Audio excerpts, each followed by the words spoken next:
All Quiet on the Western Front. Written by Erich Maria Remarque. Narrated by Daniel Natal. Chapter 1. We were at rest 5 miles behind the front. Yesterday we were relieved, and now our bellies are full of beef and haricot beans. We are satisfied and at peace. Each man has another mess tin full for the evening, and what is more, there is a double ration of sausage and bread. That puts a man in fine trim. We have not had such luck as this for a long time. The cook with his carroty head is begging us to eat. He beckons with his ladle to everyone that passes and spoons him out a great dollop. He does not see how he can empty his stew pot in time for coffee. Tjaden and Mueller have produced 2 wash basins and had them filled up to the brim as a reserve. In Tjaden this is veracity, and Mueller it is foresight. Where Tjaden puts it all is a mystery, for he is and always will be as thin as a rake. What's more important still is the issue of a double ration of smokes. 10 cigars, 20 cigarettes, and 2 quids of chew per man. Now that is decent. I have exchanged my chewing tobacco with Kaczynski for his cigarettes, which means I have 40 altogether. That's enough for a day. It is true we have no right to this windfall. The Prussian is not so generous. We have only a miscalculation to thank for it. 14 days ago we had to go up and relieve the front line. It was fairly quiet on our sector, so the quartermaster who remained in the rear had requisitioned the usual quantity of rations and provided for the full company of 150 men. But on the last day, an astonishing number of English heavies opened up on us with high explosive, drumming ceaselessly on our position, so that we suffered severely and came back only 80 strong. Last night we moved back and settled down to get a good sleep for once. Kaczynski is right when he says it would not be such a bad war if only one could get a little more sleep. In the line we have had next to none, and 14 days is a long time at one stretch. It was noon before the first of us crawled out of our quarters. Half an hour later every man had his mess tin, and we gathered at the cookhouse, which smelt greasy and nourishing. At the head of the queue, of course, was the hungriest, little Albert Kropp, the clearest thinking among us, and therefore only a lance corporal. Mueller, who still carries his school textbooks with him, dreams of examinations, and during a bombardment mutters propositions in physics. Lear, who wears a full beard and has a preference for the girls from officers' brothels. He swears that they are obliged by any army order to wear silk chemises and to bathe before entertaining guests of the rank of captain and upwards. And as the fourth, myself, Paul Belmer. And 4 are 19 years of age, and all 4 joined up from the same class as volunteers for the war. Close behind us were our friends. Tjaden, a skinny locksmith of our own age, the biggest eater of the company. He sits down to eat as thin as a grasshopper and gets up as big as a bug in the family way. I, Westus, of the same age, a peat digger, who can easily hold a ration loaf in his hand and say, "Guess what I've got in my fist?" Then Detering, a peasant who thinks of nothing but his farmyard and his wife. And finally Stanislaus Kaczynski, the leader of our group, shrewd, cunning, and hard-bitten, 40 years of age, with a face of the soil, blue eyes, bent shoulders, and a remarkable nose for dirty weather, good food, and soft jobs. Our gang formed the head of the queue before the cookhouse. We were growing impatient, for the cook paid no attention to us. Finally Kaczynski called to him, "Hey, Heinrich, open up the soup kitchen. Anyone can see the beans are done." He shook his head sleepily. "You must all be there first." Tjaden grinned. "We are all here." The sergeant cook still took no notice. "That may do for you," he said, "but where are the others? They won't be fed by you today. They're either in the dressing station or pushing up daisies." The cook was quite disconcerted as the facts dawned on him. He was staggered. "And I've cooked for 150 men." Kropp poked him in the ribs. "Then for once we'll have enough. Come on, begin." Suddenly a vision came over Tjaden. His sharp, mousy features began to shine, his eyes grew small with cunning, his jaws twitched, and he whispered hoarsely, "Man, then you've got bread for 150 men too, eh?" The sergeant cook nodded, absent-minded and bewildered. Tjaden seized him by the tunic. "And sausage?" Ginger nodded again. Tjaden's chaps quivered. "Tobacco too?" "Yes, everything." Tjaden beamed. "What a bean feast, that's all for us. Each man gets, wait a bit, yes, practically 2 issues. Then Ginger stirred himself and said, "That won't do." We got excited and began to crowd around. "Why won't that do, you old carrot?" demanded Kaczynski. 80 men can't have what is meant for 150. "We'll soon show you," growled Mueller. "I don't care about the stew, but I can only issue rations for 80 men, persisted Ginger. Kaczynski got angry. "You might be generous for once. You haven't drawn food for 80 men. You've drawn it for the 2nd Company. Good, let's have it then. We are the 2nd Company." We began to jostle the fellow. No one felt kindly toward him, for it was his fault that the food often came up to us in the line too late and cold. Under shell fire, he wouldn't bring his kitchen up near enough, so that our soup carriers had to go much farther than those of the other companies. Now Bulka of the first company is a much better fellow. He is as fat as a hamster in winter, but he trundles his pots when it comes to that right up to the very front line. We were in just the right mood, and there would certainly have been a dust-up if our company commander had not appeared. He informed himself of the dispute and only remarked, "Yes, we did have heavy losses yesterday." He glanced into the Dixie. "The beans look good." Ginger nodded. "Cooked with meat and fat." The lieutenant looked at us. He knew what we were thinking, and he knew many other things too, because he came to the company as a non-com and was promoted from the ranks. He lifted the lid from the Dixie again and sniffed. Then passing on, he said, "Bring me a plateful. Serve out all the rations. We can do with them." Ginger looked sheepish as Tjaden danced around him. "It doesn't cost you anything. Anyone would think the quartermaster's store belonged to him. And now get on with it, you old blubbersticker. And don't miscount either." "You be hanged," spat out Ginger. When things get beyond him, he throws up the sponge altogether. He just goes to pieces. And as if to show that all things were equal to him, of his own free will, he issued in addition a half-pound of synthetic honey to each man. Today is wonderfully good. The mail has come, and almost every man has a few letters and papers. We stroll over to the meadow behind the billets. Krop has the round lid of a margarine tub under his arm. On the right side of the meadow, a large common latrine has been built, a roofed and durable construction. But that is for recruits who as yet have not learned how to make the most of whatever comes their way. We want something better. Scattered about everywhere, there are separate individual boxes for the same purpose. They are square, neat boxes with wooden sides all round, and have unimpeachably satisfactory seats. On the sides are hand grips, enabling one to shift them about. We move through together in a ring and sit down comfortably. And it will be 2 hours before we get up again. I well remember how embarrassed we were as recruits in barracks when we had to use the general latrine.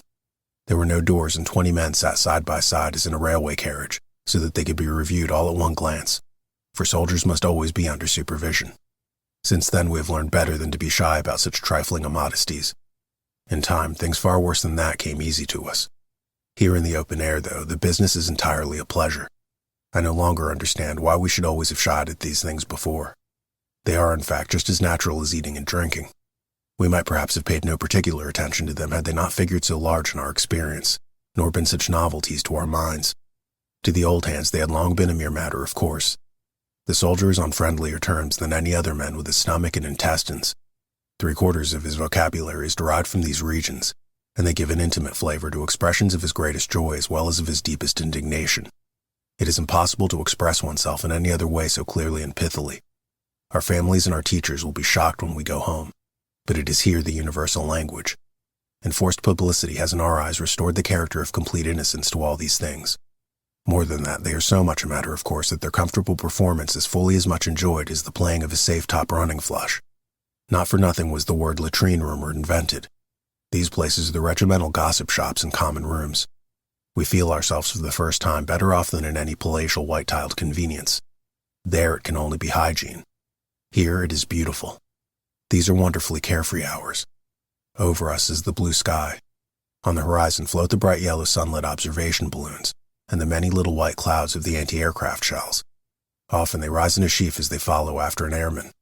We hear the muffled rumble of the front only as very distant thunder. Bumblebees droning by quite drown it. Around it stretches the flowery meadow. The grasses sway their tall spears. The white butterflies flutter around and float on the soft warm wind of the late summer. We read letters and newspapers and smoke.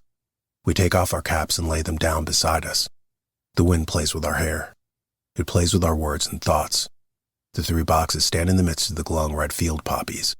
We set the lid of the margarine tub on our knees and so have a good table for a game of scat. Krop has the cards with him. After every misère ouverte, we have a round of nap. One could sit like this forever. The notes of an accordion float across from the billets. Often we lay aside the cards and look about us.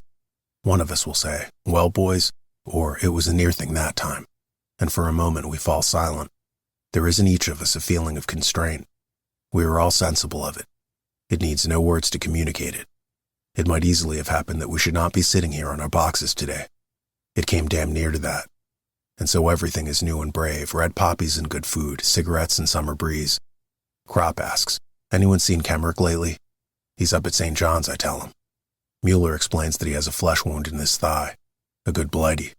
We decide to go and see him this afternoon. Krop pulls out a letter. Kemmerich sends all his best wishes. We laugh. Mueller throws his cigarette away and says, "I wish he was here." Cantorek had been our schoolmaster, a stern little man in a gray tailcoat with a face like a shrew mouse.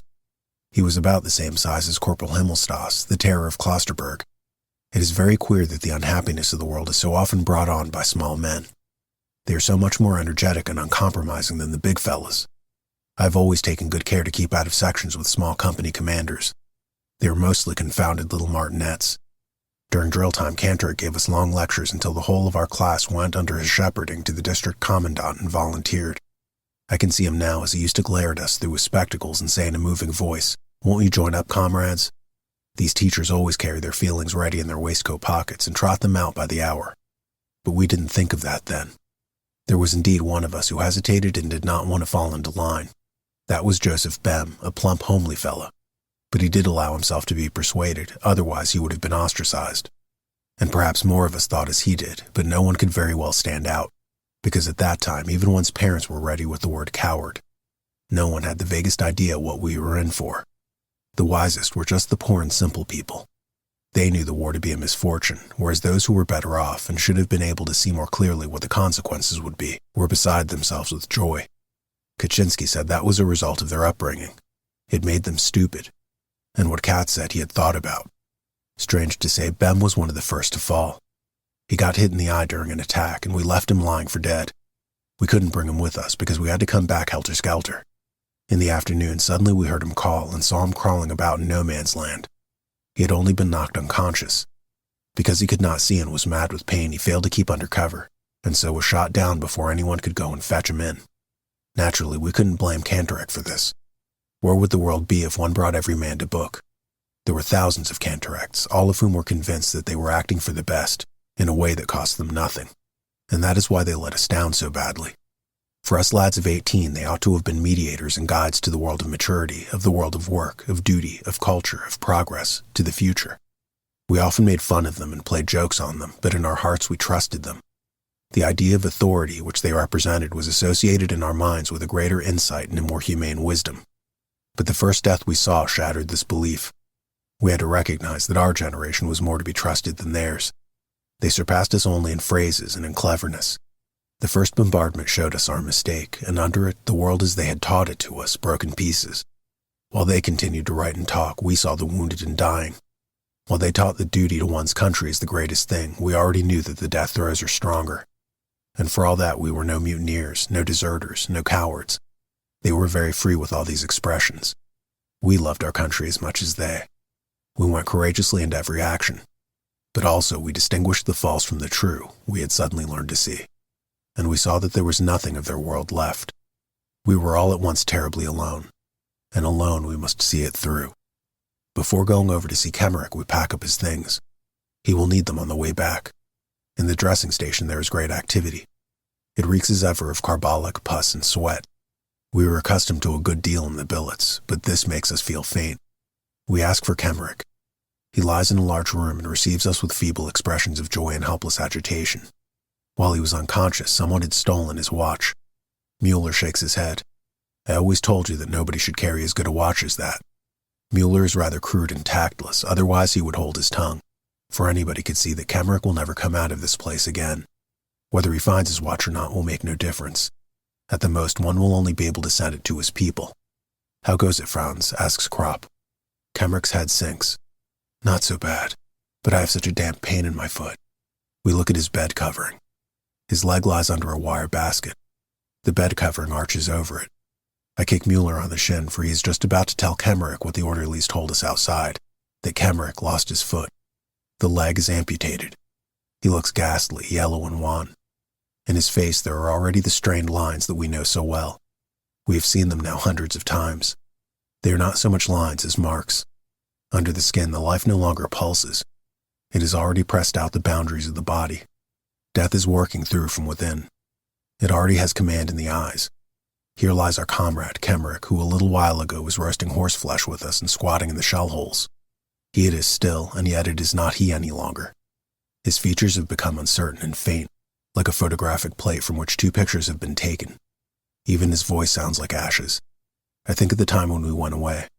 His mother, a good plump matron, brought him to the station. She wept continually, her face bloated and swollen. Kemmerich felt embarrassed, for she was the least composed of all. She simply dissolved into fat and water. Then she caught sight of me and took hold of my arm again and again and implored me to look after Franz out there. Indeed, he did have a face like a child and such frail bones that after 4 weeks pack carrying he already had flat feet. But how can a man look after anyone in the field? Now you will soon be going home, says Krop. You would have had to wait at least 3 or 4 months for your leave. Kemmerich nods. I cannot bear to look at his hands, they are like wax. Under the nails is the dirt of the trenches. It shows through blue-black like poison. It strikes me that these nails will continue to grow like lean, fantastic cellar plants long after Kemmerich breathes no more. I see the picture before me. They twist themselves into corkscrews and grow, and with them the hair on the decaying skull, just like the grass in a good soil. Just like the grass. How can it be possible? Mueller leans over. We have brought you your things, Franz. Kemmerich signs with his hands. Put them under the bed. Mueller does so. Kemmerich starts on again about the watch. How can one calm him without making him suspicious? Mueller reappears with a pair of airman's boots. They are fine English boots of soft yellow leather which reach to the knee and lace up all the way. They are things to be coveted. Mueller is delighted at the sight of them. He matches their soles against his own clumsy boots and says, Will you be taking them with you then, Franz? We all three have the same thought. Even if he should get better, he would be able to use only one. They are no use to him. But as things are now, it is a pity that they should stay here. The orderlies will of course grab them as soon as he is dead. Won't you leave them with us, Mueller repeats. Kemmerich doesn't want to. They are his most prized possessions. Well, we could exchange, suggests Mueller again. Out here one can make some use of them. Still, Kemmerich is not to be moved. I tread on Mueller's foot. Reluctantly, he put the fine boots back again under the bed. We talk a little more and then take our leave. Cheerio, Franz. I promise him to come back in the morning. Mueller talks of doing so too. He is thinking of the lace-up boots and means to be on the spot. Kemmerich groans. He is feverish. We get hold of an orderly outside and ask him to give Kemmerich a dose of morphia. He refuses. If we were to give morphia to everyone, we'd have to have tubs full. You only attend to officers properly, says Krop viciously. I hastily intervene and give him a cigarette. He takes it. Are you usually allowed to give it then, I ask him. He is annoyed. If you don't think so, then why do you ask? I press a few more cigarettes into his hand. Do us a favor. Well, all right, he says. Krop goes in with him. He doesn't trust him and wants to see. We wait outside. Mueller returns to the subject of the boots. They would fit me perfectly. In these boots I get blister after blister. Do you think he will last till tomorrow after drill? If he passes out in the night, we know where the boots. Krop returns. Do you think, he asks. Done for, says Mueller emphatically. We go back to the huts. I think of the letter I must write tomorrow to Kemmerich's mother. I am freezing. I could do with a tot of rum. Mueller pulls up some grass and chews it. Suddenly, little Krop throws his cigarette away, stamps on it savagely, and looking around him with a broken and distracted face, stammers, Damned shit. The damned shit.